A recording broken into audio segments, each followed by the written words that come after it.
Assalamualaikum warahmatullahi wabarakatuh. Perkenalkan, nama saya Haidar Muhammad Aji. Saya mahasiswa Teknik Industri Universitas PGRI Adibuana Surabaya, angkatan 2018 kelas C. Oke, pada hari ini saya akan menjelaskan tentang statistik industri yang materinya adalah C kuadrat atau C square. Apa itu C kuadrat? C square disebut juga dengan C kuadrat. C square adalah suatu jenis uji komparatif non-parametris yang dilakukan pada dua variabel, di mana skala data dua variabel adalah nominal. Apabila dua variabel ada satu variabel dengan skala nominal yang dilakukan uji square-nya dengan merujuk bahwa harus digunakan uji pada derajat yang terendah. Syarat uji C square. Uji C square merupakan uji non-parametris yang paling banyak digunakan. Namun, perlu diketahui syarat-syarat uji ini adalah frekuensi responden atau sampel yang digunakan besar. Sebab ada beberapa syarat di mana C square dapat digunakan, yaitu 1. Tidak ada sel dengan nilai frekuensi kenyataan atau disebut juga actual count sebesar 0.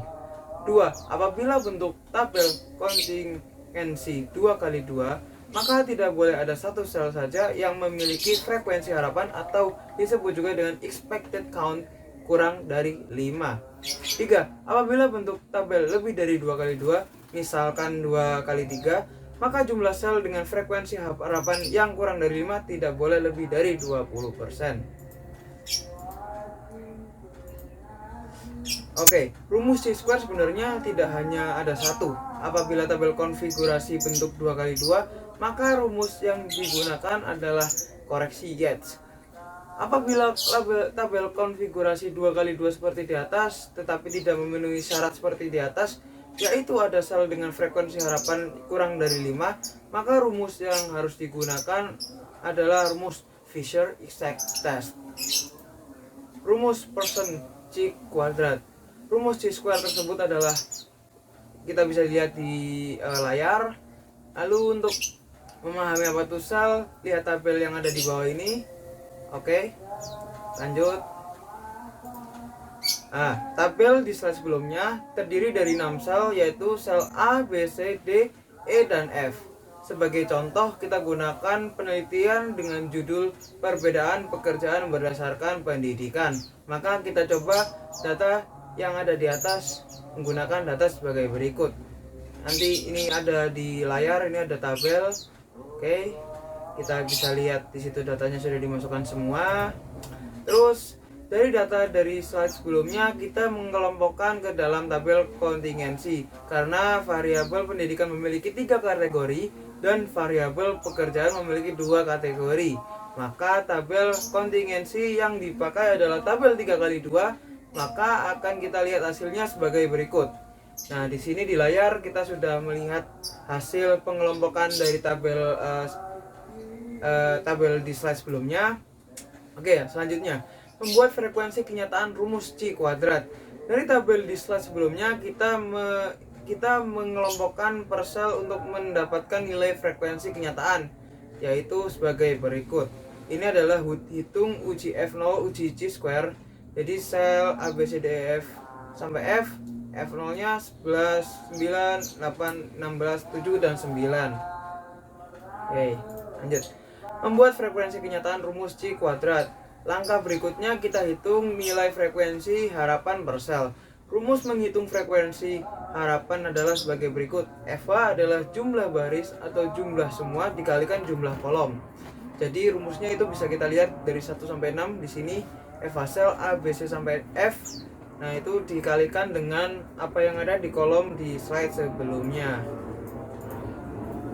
Dari data di slide sebelumnya, maka kita masukkan ke dalam tabel berikut. Jadi yang udah ada di rumus yang di tabel sebelumnya kita masukkan ke tabel yang ada di layar. Jadi di situ ada sel, ada F0 sama FH.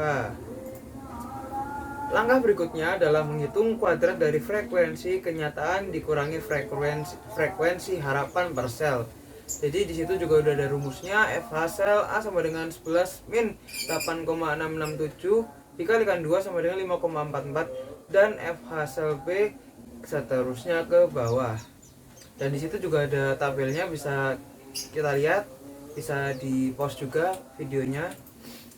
Oke, kuadrat dari frekuensi kenyataan dikurangi frekuensi harapan per sel, kemudian dibagi frekuensi harapannya. Ya, perhitungannya 1 sampai 5 dari sel A sampai sel F kita bisa lihat di layar. Di situ juga sudah tertera angka-angkanya. Kemudian dari nilai yang udah ada di rumus itu 1 sampai 6 bisa ditambahkan, maka itulah nilai C square hitung. Lihat ada di tabel yang ada di layar. Oke. Terus C kuadrat hitung versus C kuadrat tabel.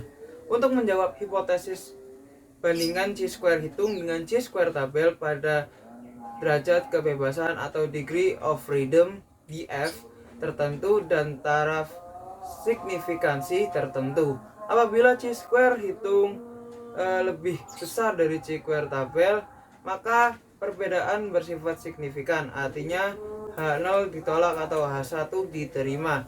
DF pada contoh di atas adalah 2. Didapat dari rumus DF sama dengan R kurangi 1 dikalikan C kurangi 1, dimana F sama dengan baris, C sama dengan kolom.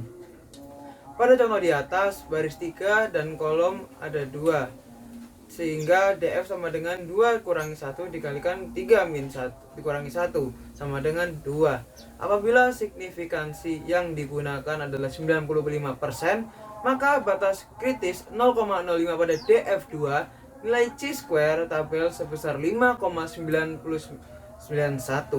Karena 2,087 lebih kecil daripada 5,991, maka perbedaan tidak signifikan, artinya H0 diterima atau H1 ditolak.